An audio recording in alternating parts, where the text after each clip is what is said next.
সর্বনিম্ন কত টাকা জমা থাকলে জাকাত ফরজ হয় দয়া করে বলবেন। সর্বনিম্ন 595 গ্রাম রূপা কেনার মতো, অর্থাৎ 52.5 তোলা রূপা কেনার মতো টাকা থাকলেই আপনার উপর জাকাত ফরজ হবে। তবে নিসাব পরিমাণ সম্পদ হলে জাকাত দিতে বলেছে কে?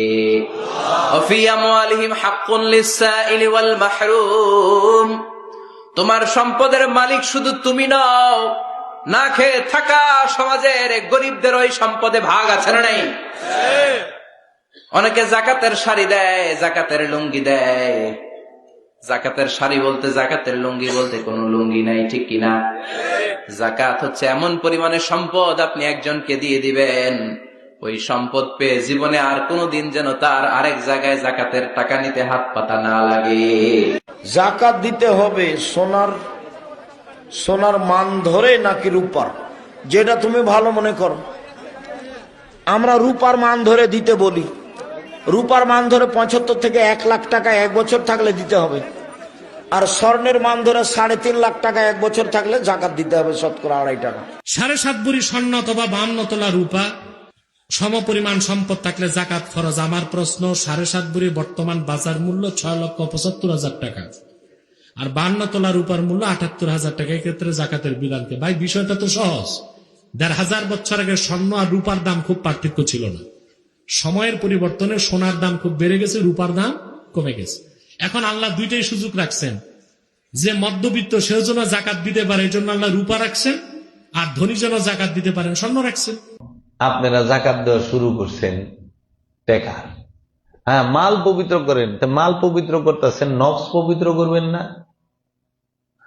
আপনার কবরে তো মাল যাইব না, নফস যাইব। জাকাতটা দিবেন কারে? আল্লাহকে, তাই না?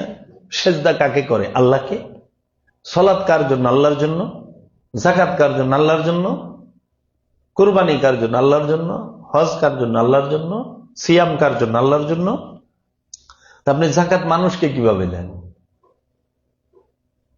মানুষকে দেওয়া যায় সাদকা, মানুষকে জাকাত দেওয়া যায় না। জাকাত দিতে হয় আল্লাহকে, আল্লাহর রসুলকে। আল্লাহর হক এটা। তাহলে আল্লাহরে যে জাকাত দিবেন, আল্লাহর কাছে যাই পারবেন না। আল্লাহ জাকাত নিবেন লেগে আপনার কাছে আজ পর্যন্ত আইছে যে আমার জাকাত দেয় না। তাইলে জাকাত কে নিবে আমাদের থেকে? এই খান্নাত যুক্ত নফসের জাকাতটা নিবে রসুল, সম্মুখ গুরু, উপস্থিত রসুল। আল্লাহর রসুল যিনি, তিনি নিবেন জাকাত। আল্লাহর নায়েবে রসুল যিনি, তাকে দিতে হবে জাকাত। জাকাত কি? আপন সক্রিয়তার উৎসর্গ, আপন সক্রিয়তার উৎসর্গ। আপনি আল্লাহ হইতে, আল্লাহ থেকে যাহা কিছু পাইছেন, দৃষ্টি শক্তি, শ্রবণ শক্তি, জবান শক্তি, ইন্দ্রিয় অনুভূতি, যাহা কিছু পেয়েছেন, দেহের ভেতরে বাহিরে যাহা কিছু পেয়েছেন, সমস্ত কিছু আল্লাহর জন্য, আল্লাহ রসুলের জন্য উৎসর্গ করা। জ্ঞান বুদ্ধি যা কিছু পাইছেন, জ্ঞান বুদ্ধি বিবেক, দৃষ্টি শ্রবণ জবান দম শক্তি গতিবিধি পূর্ণতা, সব কিছু আল্লাহকে ফেরত দেওয়া। সবই আল্লাহ, কিন্তু আল্লাহ আপনাকে দিছে, ওর ভিতরে একটু স্বাধীনতা দিয়ে দিছে যে তুমি যা খুশি তাই করতে পারবা, কিন্তু তুমি যদি আমার মহব্বত করো, আমার রসুলের মহব্বত করো, তাহলে আমার আর আমার রসুলের মহব্বতেই চলবা। এইটাই পরীক্ষা। পরীক্ষা উত্তীর্ণ হইতে চাও, জাকাত দাও। আর পরীক্ষা দিতেই চাও না, তো নিজের ইচ্ছা মতো চলো। 60 বছর 70 বছর 80 বছর জিন্দিগি পাইছো, যা খুশি তাই করলা, যা খুশি তাই কইলা, তারপরে খেল খতম, ঠুস, ইন্না লিল্লাহ হয়ে যাবে গা। এর জন্য এখন জাকাত কইরা ফেলাইছে শতকরা 2.5 টাকা লাখে 2.500। এটা হলো সাদকা। নফসের মূল্য নির্ধারণ কে করবে? স্বর্ণের তো মূল্য আছে, নফসের কি মূল্য আছে? আর জাকাত নফসকে শুদ্ধ করার জন্য। এখন জাক্কা মানে পবিত্র, সাফল্য। কাদ আফলাহা মান তাযাক্কা, কাদ আফলাহা মান তাযাক্কা, ওই ব্যক্তি সফল যে নিজেকে পবিত্র করেছে। এই জাক্কা থেকেই যাকাত। জাক্কা মানে পবিত্র, যাকাত মানে পবিত্রকরণ। যাকাত ছাড়া নফস পবিত্র হয় না, সালাত ছাড়া নফস রসুলের সাথে মিলতে পারে না, রবের সাথে মিশতে পারে না, রসুলের সাথে মিশতে পারে না। সালাত ছাড়া নফস ব্যক্তি, নফস প্রাণ, সে রবের সাথে রসুলের সাথে ফানা বাঁকা মানে মিলেমিশে একাকার হইতে পারে না। যদি আপনি রসুলের সাথে মুর্শিদের সাথে মিলেমিশে একাকার হইতে চান, অবশ্যই অবশ্যই আপনাকে দায়েমি সালাত করতে হবে, সর্বক্ষণ সালাত করতে হবে, সর্বক্ষণ দায়েমি সালাত। তাই সূরা মারিজে বলছে আল্লাযীনা হুম আলা সালাতিহিম দায়িমুন, তাহারাই মুসল্লি যারা সর্বক্ষণ দায়েমি সালাতের উপরে সর্বক্ষণ রসুলের সাথে সংযোগ যোগাযোগ প্রচেষ্টা লিপ্ত থাকে, তারাই মুসল্লি। আর নিজের নফসকে পবিত্র করতে চান, যাকাত দিতে হবে।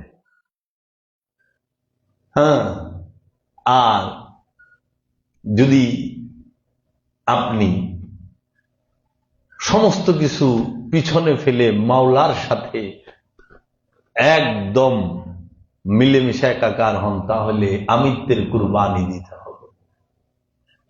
আমিত্বের কুরবানি কেবলা ও কাবাকে তওয়াফ করা ছাড়া হয় না, হজ করা ছাড়া হয় না। হাকিকি কাবা, জিন্দা কাবাকে তওয়াফ করতে হয়। মানুষ সবসময় মোহের তওয়াফ করে, 24 ঘন্টা মানুষ মোহের মধ্যে তওয়াফে ব্যস্ত থাকে। আগে মোহ কি জানতে হইব, এইখানে আমি যাবো না, আমি রোজা লয়ে আছি। তো যাকাত আপনি দিবেন নফসের, মালের দিবেন সাদকা।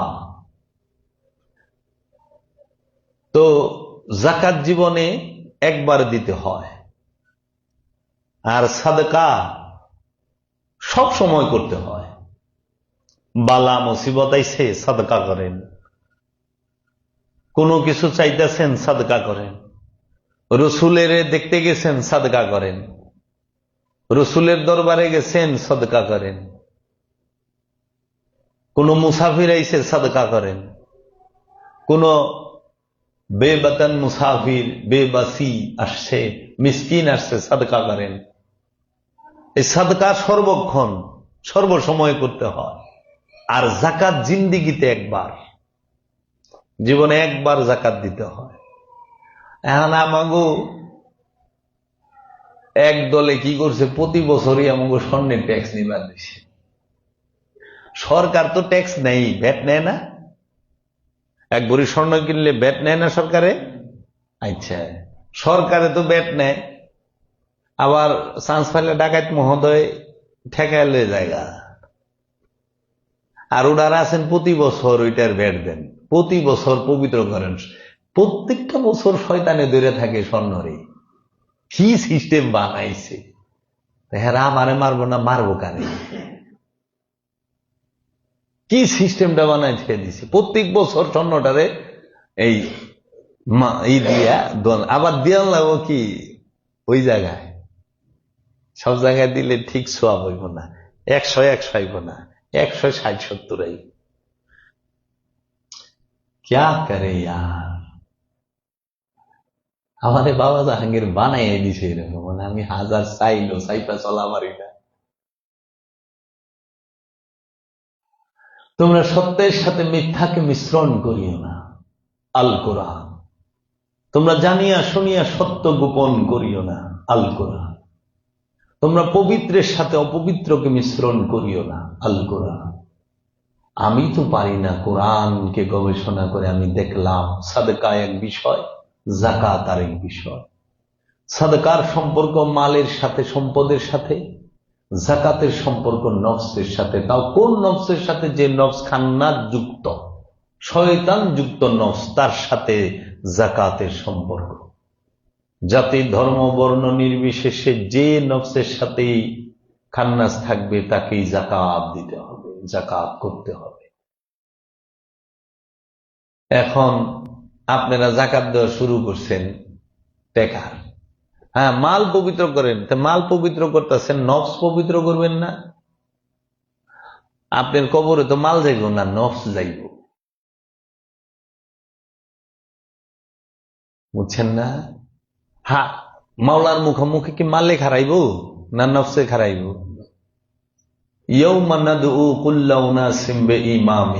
তুমি সেই দিনকে ভয় করো যেদিন প্রত্যেক নফসকে তার ইমাম সহ ডাকা হবে। কারণ ইমামের কাছে জাকাত দিছে কিনা আল্লাহ ইমাম রিজি গাইব যে আপনার কাছে কি সে জাকাত দিছে, আপনার ইমামতিতে সে কি সলাৎ করেছে,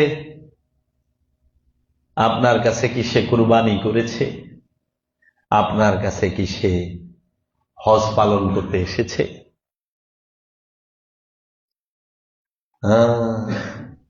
এখন আপনি সলাৎ কায়েম করছেন, জাকাত আদায় করছেন, নফসের জাকাত একবার। নফসের জাকাত কি? এই নফস যাহা কিছু আল্লাহর তরফ হইতে, আল্লাহ রসুলের তরফ হইতে প্রাপ্ত হয়েছে, সেই সমস্ত কিছুকে আল্লাহ এবং আল্লাহ রসুলের সেবায়, আল্লাহ এবং আল্লাহ রসুলের সেবায় এবং সৃষ্টির সেবায় নিয়োজিত করার নামই হচ্ছে যাকাত। আল্লাহর তরফ হইতে নফস কি প্রাপ্ত হয়েছে? দৃষ্টি শক্তি, শ্রবণ শক্তি, ঘ্রাণ শক্তি, জবান শক্তি, হাত এই শক্তির প্রতীক, বাহুবল, পা পাইছে গতিবিধি, যৌবন, জীবন, যৌবন পাইছেন না, জীবন পাইছেন না, আচ্ছা, জ্ঞান পাইছেন, বুদ্ধি পাইছেন, হেকমত পাইছেন, বিবেক পাইছেন, বিদ্যা, বুদ্ধি, হেকমত, যা কিছু পাইছেন আল্লাহর তরফ হইতে, সমস্ত কিছুকে, যে হাকিকি রেজেক পাইছেন সেই রেজেক, সমস্ত কিছুকে আবার সেই রসুলের আর রবের সেবায় নিয়োজিত করা, এটাকে বলা হয় যাকাত, আপন সক্রিয়তা যাকাত। এখন সালাত কায়েম হয়েছে, যাকাত আদায় হয়েছে, এখন করবেন ইফতার।